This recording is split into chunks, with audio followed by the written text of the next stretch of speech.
بسم الله الرحمن الرحيم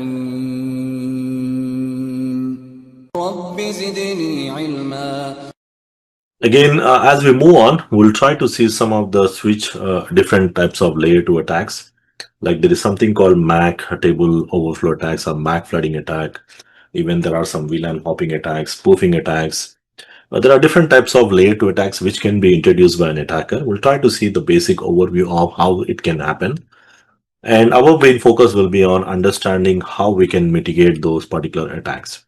Like there is a specific feature called port security, which with the help of this port security, we can control the MAC flooding attacks, or even we can stop something like DHCP starvation attacks.